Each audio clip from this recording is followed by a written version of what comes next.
Second world వార్లో శిథిలాల్లో చిక్కుకున్న జపాన్ పూర్తిగా స్థిరత్వాన్ని కోల్పోయింది. Cerita diawali dengan memperlihatkan sebuah ilustrasi narasi tentang kehancuran Jepang pada Perang Dunia Kedua yang sekaligus menjadi sejarah awal mula berdirinya Yakuza. Diketahui kelompok samurai yang notabene adalah musuh abadi mereka pun dihabisi, kecuali beberapa di antaranya yang berhasil selamat dan mendirikan sebuah dojo samurai di kaki Gunung Fuji. Setelah 30 tahun bersembunyi, keberadaan dojo ini pun ditemukan oleh Yakuza. Mereka meluluhlantahkan semua prajuritnya termasuk sensei dojo itu sendiri tanpa sadar. Meski tersisa satu prajurit terakhir yang sengaja disembunyikan, yakni seorang pemuda keturunan India dengan kemampuan samurai yang sangat luar biasa, di mana sang sensei yakin jika pemuda inilah yang akan menghancurkan geng Yakuza di masa depan. Yakuza antam eppatikaina Berlokasi di sebuah pelabuhan tepat saat warga Jepang bermigrasi akibat kekejaman Yakuza, ada seorang imigran asal India bernama Satya yang juga memilih pulang ke negaranya. Dengan 2 kotak emas batangan dari hasil jerih payah selama 10 tahun di Jepang, Satya bercita-cita membangun sebuah pelabuhan demi bisa berbagi kesejahteraan dengan warga di kampung halamannya.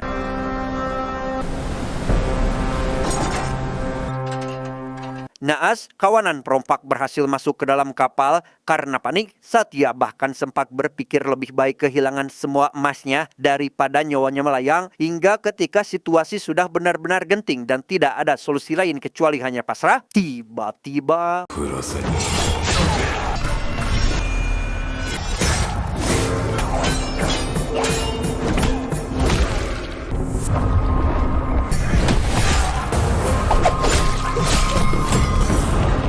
ya, rupanya inilah samurai terakhir yang tadi disebutkan. Dia bernama Gambira. Alih-alih menerima hadiah berupa kanyut kunang berisi emas yang Satya berikan, Gambira justru menawarkan diri untuk menjadi pengawal Satya karena saking terkesannya dia dengan cita-cita mulianya tersebut. 23 tahun kemudian, kita pun akan dibawa ke sebuah pelabuhan swasta yang tak lain adalah milik Satya, di mana si anak bungsu yang bernama Pardu yang ditunjuk sebagai pengelolanya dikejutkan dengan sebuah kontainer yang tiba-tiba ingin diangkat tanpa izin, sehingga Pardu meminta segera diturunkan lagi untuk dilakukan pemeriksaan.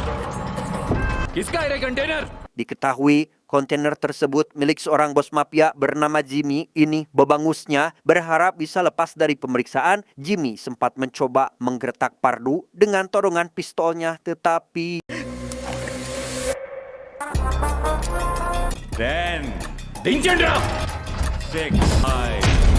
ya, ternyata di dalamnya terdapat puluhan ton RDX atau bom berdaya ledak tinggi. Sementara Jimmy yang sedang dalam pengaruh narkoboy dan tak ingin barang selundupannya terbongkar pun nekat menghabisi nyawa Pardu berikut para karyawan yang saat itu berada di sana.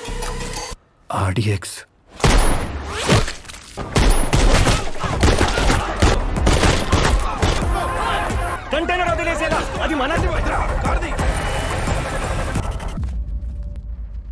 Kematian Pardu ini telah mengejutkan banyak pihak, terutama ayah si Jimmy itu sendiri yang merupakan seorang kepala menteri bernama Mirazkar. Bukan tanpa alasan, mereka tahu betul siapa Satya, terutama orang yang berada di belakangnya, meski orang tersebut sudah meninggalkan pelabuhan sejak 15 tahun terakhir. Sedikit tentang Mirazkar, ia adalah sahabat dekat Satya semenjak keduanya sama-sama merantau di Jepang. Meskipun hubungan mereka sekarang sudah tidak sedekat dulu, namun sebagai pejabat pemerintah dan atas nama keluarga pelaku, Mirazkar terpaksa membawa Jimmy untuk menyampaikan bela sungkawa sekaligus meminta maaf pada keluarga korban. ఎంత పెద్దవాడైనా సరే నేను లాక్కొస్తాను. Di antara anggota keluarga yang tengah berduka, salah satu justru memisahkan diri. Dia adalah keponakan Pardu bernama Arjun. Sebagai salah satu dari ahli waris keluarga, Arjun menyadari bahwa pertikaian bermula sejak pelabuhan dibuka 15 tahun lalu akibat banyak pihak-pihak yang terobsesi untuk menguasainya, tak terkecuali si Mirazkar itu sendiri. Waktu itu, Mirazkar bahkan sempat akan merebut pelabuhan ini dengan cara paksa. Tanpa sadar, Satya memiliki pengawal seorang pendekar samurai yaitu Gambira yang dikenal dengan sebutan Oji, yang jika dia sudah turun tangan, maka pertumpahan darah pun tidak akan terhindarkan.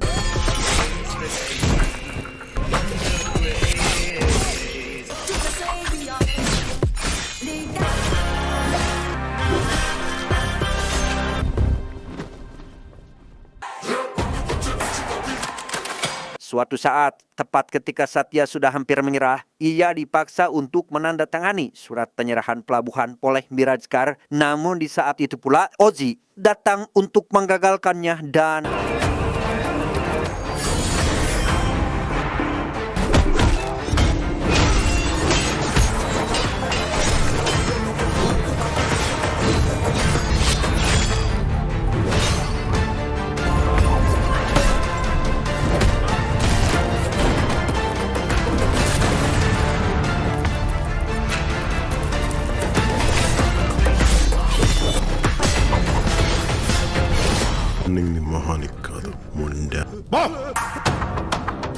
di balik semua itu, ternyata anak sulung Satya yang bernama Chakri yang merupakan ayah dari Arjun juga tewas di tangan Gambira. Arjun yang kala itu masih bocil dan tidak tahu apa-apa berharap kematian Pardu ini mengundang kedatangan Oji atau Gambira supaya dia bisa membalas dendam. Berbeda dengan Mirajkar, karena kedatangan Oji justru hal itulah yang ia takutkan saat ini.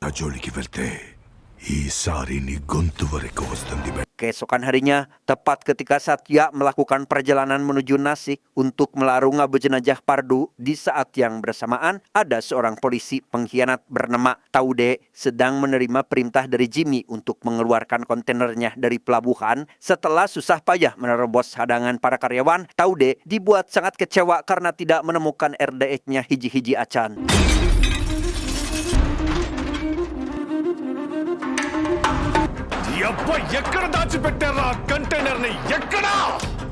Sadar jika benda itu telah disembunyikan oleh Satya dan kelompoknya, Jimmy kemudian menginterogasi beberapa dari karyawan yang berhasil ditawan untuk mengetahui keberadaan Satya sekarang, yang mana kebiadaban si Jimmy ini membuat mereka sangat ketakutan dan terpaksa berterus terang walau pada akhirnya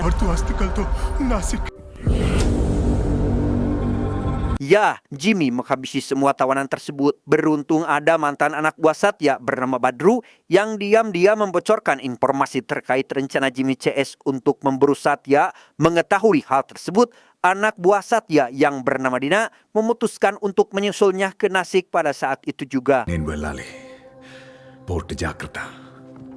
Sementara Dina pergi, istri Satya yang bernama Gita menyarankan pamannya untuk meminta bantuan perlindungan dari para pejabat berwenang. Sayangnya, tidak ada yang akan sanggup menghentikan kekejaman Jimmy CS kecuali hanya Oji seorang. Tapi masalahnya, si paman terakhir bertemu dengannya pada 7 tahun silam. Kala itu, kepolisian wilayah Madurai digemparkan oleh TKP pembunuhan, di mana puluhan anggota gangster tewas secara mengenaskan, padahal hanya dihabisi oleh satu orang pria saja demi menyelamatkan 40 gadis korban sindikat perdagangan manusia.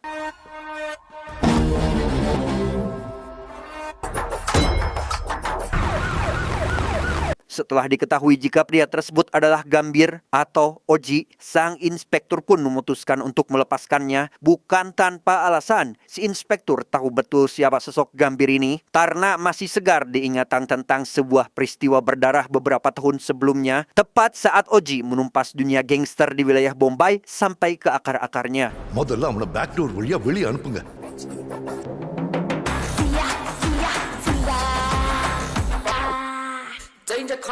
Untuk mengetahui di mana Oji berada sekarang, Gita teringat satu nama yang sering mengirimkan surat untuk Satya. Dia bernama Kanmani, seorang dokter di wilayah Madurai yang tak lain adalah istri dari Oji sendiri. Dalam tulisan surat-suratnya itulah, Kanmani bercerita banyak tentang kehidupan Oji sekarang bersama keluarga kecilnya, yang inti tujuan dari semua itu adalah Kanmani ingin agar hubungan antara Oji dan Satya tetap terjalin. Maka dari itu, Oji akan selalu siap untuk membantu Satya kapanpun dibutuhkan, karena selain keluarganya sendiri, hanya keluarga Satya lah yang ia miliki saat ini. Kanmani. Kembali pada si paman, tepat saat membujuk inspektur polisi untuk membebaskan para karyawan yang ditahan oleh Taude tadi, si paman yang sejatinya belum tahu jika mereka semua telah dihabisi, justru disarankan oleh Pak Inspektur agar lebih fokus mengantisipasi bahaya besar yang sedang mengancam, karena RDX yang telah mereka sembunyikan ternyata milik seorang gebong mafia paling ditakuti di muka bumi. और मैं आप पर आने वाले खतरे के बारे में घबरा रहा हूं. Dan inilah orang yang dimaksud. Dia bernama Rajesh, yang tiada lain adalah kakak kandung dari si Jimmy itu sendiri, merintis karir di luar negeri dari nol hingga menjadi seorang bos mafia sukses, membuat namanya begitu terkenal di seantero dunia kriminal. Saat ada mafia lain yang meragukan tentang puluhan ton RDX yang diselundupkan ke India tersebut, Rajesh tak segan-segan memberikan sebuah contoh untuk membuktikan kebenarannya dan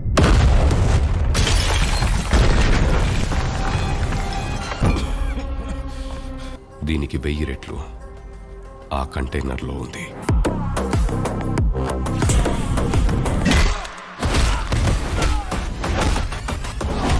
Sementara itu, tujuan utama Satya setelah melarung Abu Jenajah Pardu adalah mendatangi Rumah Sakit Umum Nasik karena dia tahu jika Kan Mani sekarang bekerja di sana dan berharap bisa bertemu dengan Oji. Tanpa sadar, satu di antara pasien rumah sakit ini ternyata anak buah dari si Jimmy yang langsung melaporkan keberadaan Satya sehingga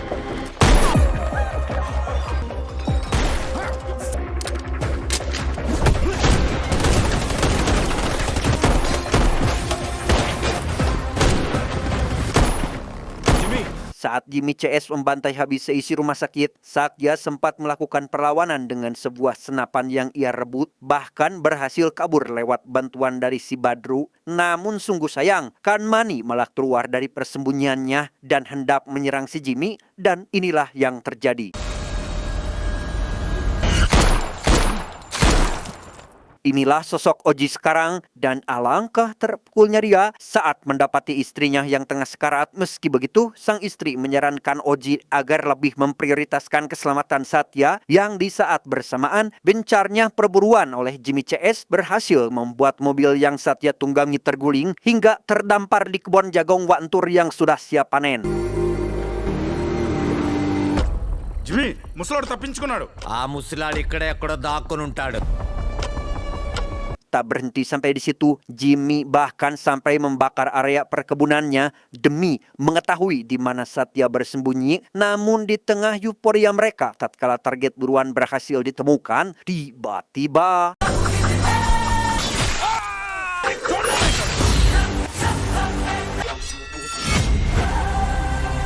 ya, kemunculan Oji membuat Jimmy seketika orongoh bengong. Bagaimana tidak, puluhan anak buahnya yang melakukan serangan secara serentak pun dimuntahkan Oji dengan begitu brutal dan sangat berpotensi menyebabkan dolar kuning.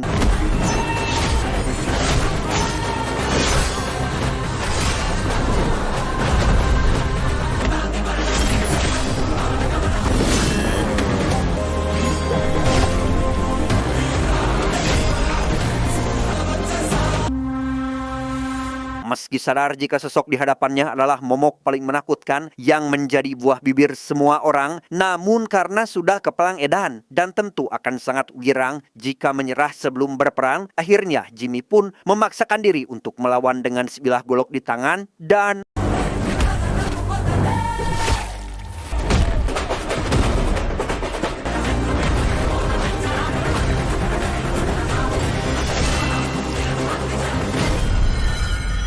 sejenak kita tinggalkan dulu si Jimmy dan kembali ke pelabuhan di mana desakan lainnya justru datang dari si Rajesh yang ternyata sudah turun tangan untuk mencari keberadaan paket RDX-nya secara langsung. Demi mendapat jawaban di mana RDX itu disembunyikan, Gita berikut seluruh karyawan pun ditawan dan dipaksa menyaksikan kantor utama pelabuhan mereka yang dibakar. Namun yang tak habis pikiri, kehadiran Mirajkar di sana sama sekali tidak berguna, melainkan jadi sebuah bukti nyata bahwa jabatan dia sebagai ketua menteri tak lebih dari sekedar tameng untuk meregalkan kejahatan keluarganya. Omi ఇచ్చిన టైం అయిపోతుంది, ఎక్కువ ఆలోచించకు. Sempat dikira dengan cara itu akan membuat Gita tunduk, tapi itu ternyata salah besar. Karena Gita justru balik menantang dengan penuh keyakinan bahwa sekarang sudah saatnya Oji datang untuk kembali berperang. వాడు కాదుగా, నీకే నీ తమ్ముడు తల తెగింది తర్వాత నీదే. Keesokan harinya, selesai mengkremasi mayat sang istri yang disaksikan seluruh keluarga besar Satya dan termasuk putri kecil Oji yang bernama Tara, kita kemudian akan dibawa ke rumah kediaman Mirajkar di mana seseorang datang menyerahkan mayat Jimmy dengan kondisi batok kelapa yang sudah terpisah dari lehernya.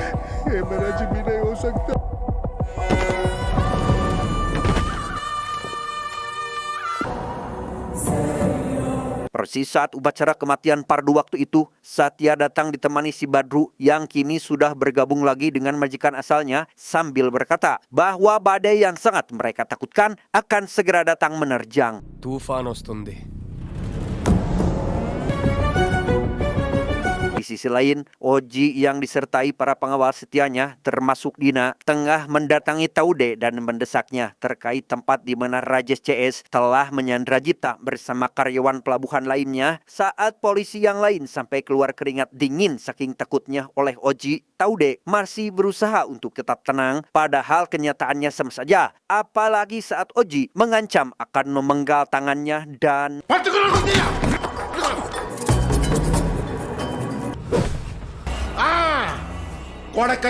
dalam posisi sedang sangat ketakutan itulah Taude spontan menyebutkan alamat tempat penyanderaan yang dimaksud sehingga tanpa pikir panjang Oji langsung menyerbu benteng penjagaan yang ada di sana.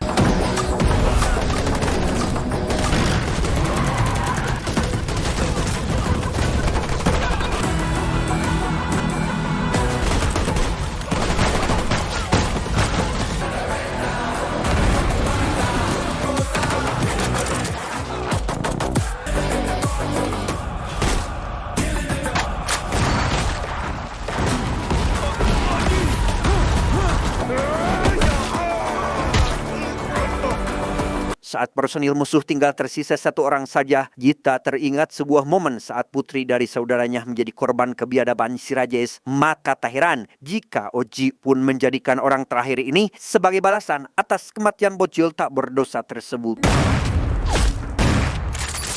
Suatu hari, Satya kedatangan seorang anggota dewan yang sekonyong-konyong mengancam akan menyita pelabuhan jika tidak memberitahu tentang lokasi RDX-nya. Tanpa sadar, Oji yang kini sudah kembali bersama Satya adalah orang paling berjasa dalam menumpas premanisme di Bombay, di mana jasanya tersebut telah dimanfaatkan oleh si dewan untuk menaikkan elektabilitas partainya pada pemilihan waktu itu. Sadar jika sudah tidak ada lagi pejabat yang waras, yang benar-benar tulus dalam menyelesaikan kasus karena faktanya hanya dijadikan media pencitraan saja atau bahkan malah ikut memanipulasi, maka dari itu Oji memutuskan untuk mengungkap motif ibalik penyelundupan puluhan ton RDX ini dengan gaya dan aturannya sendiri.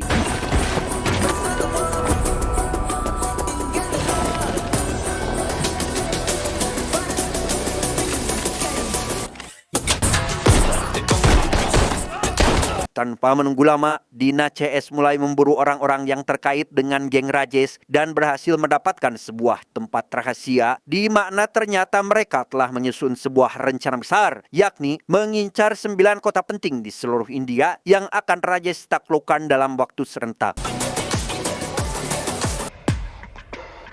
Diketahui hal yang sama juga pernah Rajesh lakukan pada sebuah kota di Dubai atas perintah dari bos mafia tertinggi bernama David yang sekarang dia pun tinggal di sana demi mendapatkan posisi yang lebih strategis terutama dalam perdagangan senjata ilegal. Kali ini Rajesh pun sudah berjanji untuk menjalankan rencananya tersebut sebagai kado ulang tahun untuk David yang waktunya tinggal sebentar lagi. Stock మార్కెట్లో time tick అవుతూ ఉంటుంది ఎప్పటికీ గుర్తుండిపోయేలా చేస్తా. Kembali pada Arjun yang mana hasrat dendamnya atas kematian sang ayah masih terus menyala, diam-diam telah menculik Tara lewat beberapa rekannya, di mana Arjun menginginkan agar Tara merasakan hal yang sama saat menyaksikan Oji terbunuh di hadapannya dengan cara seperti ini.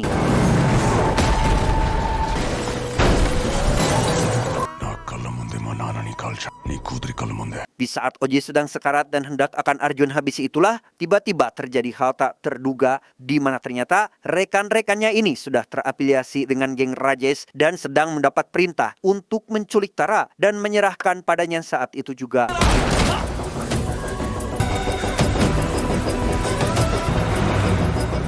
Akibat ulah si Arjun barusan, akhirnya Rajesh dapat dengan leluasa menemukan gudang rahasia di mana RDX-nya disimpan. Namun naas, si paman pun ikut menjadi sasaran kemarahan Rajesh saat menyebut nama Oji di hadapannya. Alih-alih merasa bersalah, si Arjun masih merasa paling benar tanpa menceritahu apa sebab dan duduk persoalan yang menyebabkan kematian ayahnya tersebut sampai akhirnya. నువ్విలా తయారవుతావని తెలుసుంటే Dan ya, konflik internal antara Chakri atau si ayah Arjun ini bukan hanya dengan Oji saja, melainkan dengan seluruh keluarga besar Satya, di mana semua itu berawal dari ulah si Chakri sendiri yang keras hulu, egois, dan tidak mau menerima nasihat padahal sudah terbukti bersalah, yakni menyalahgunakan pelabuhan untuk mengimpor barang haram. నాన్న చేశాడు గన్ను నువ్వు పేల్చావు తన మీద వేసుకున్నాడు Dengan fakta bahwa semua yang Oji lakukan adalah demi nama baik keluarga besar Satya, Arjun bergegas menghampiri kamar Oji untuk meminta maaf. Namun karena ternyata dia sudah tidak lagi berada di sana, Satya lantas meminta Arjun untuk segera pergi menyusul karena ini adalah sebuah isyarat bahwa perang yang sesungguhnya sudah dimulai. Dan benar saja, tepat di hari ulang tahun yang tadi disebutkan, dari kejauhan, David tengah memantau ke 9 titik yang mana sudah siap dengan bom mobil pada setiap titiknya. Sementara di sisi lain, seorang mantan pimpinan Yakuza bernama Yukimura mengajak David bekerja sama untuk melawan Oji. Sayangnya, David tidak tertarik dengan tawaran tersebut karena yakin jika namanya itu sudah tinggal sejarahnya saja. Padahal ternyata di tengah ketatnya penjagaan sepanjang jalan menuju markas geng Rajesh, sepertinya Taude tidak begitu yakin jika Oji mati dalam kecelakaan tadi. Dan ketika menanyakan hal itu pada si Tara langsung, tiba-tiba saja Tara menunjuk monitor CCTV markas tepat saat Oji menerobos barikade pengamanan di sana.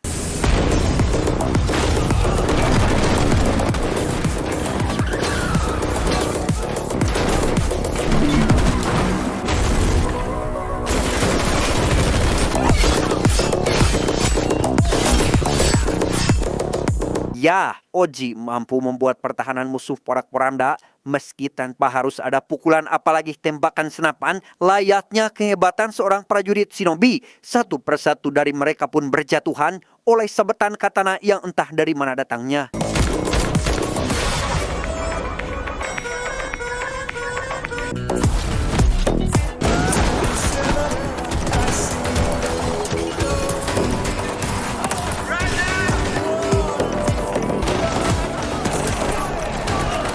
Di dalam markas itu sendiri, Rajesh sadar jika Oji akan segera mendatanginya. Maka dari itu, dia pun melepas tali pengikat tangan Dina CS untuk menjajal kemampuan mereka terlebih dahulu. Dan sebuah adegan yang rawan dolar kuning pun kembali terjadi.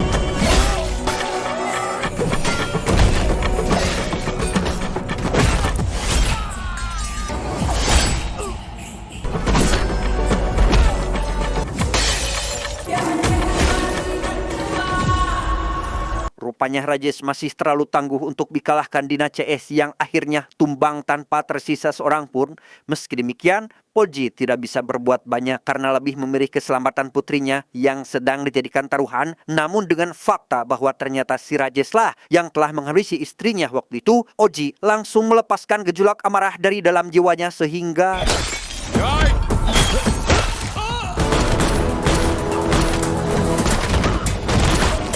saat pertarungan berlangsung dengan tangan kosong, tak sulit bagi Oji untuk membuat Rajesh kelimpungan. Namun begitu terdesak, justru Oji sendiri yang menjadi lemas tatkala diperdengarkan pada suara terakhir Tara sebelum dieksekusi. చంపేసే Meski Oji dalam kondisi syok berat karena kepergian Tara, tetapi Rajesh memilih untuk tidak menghabisinya dahulu. Bukan apa-apa, dia hanya ingin agar Oji menyaksikan langsung kehancuran Bombay yang tinggal menunggu hitungan detik saja. 2 1 Boom!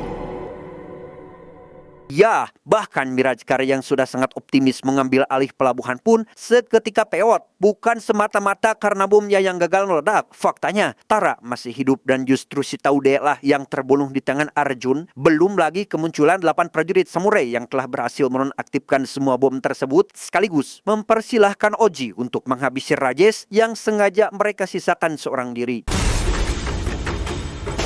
Wasi yo wasi.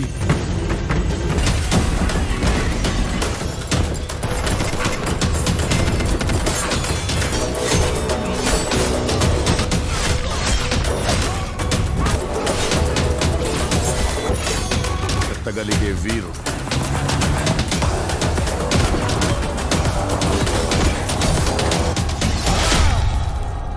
Dan disinilah Rajesh sekarang tertawan bersama sisa RDX di lantai dasar sebuah gedung pencakar langit yang hancur lebur dalam seketika.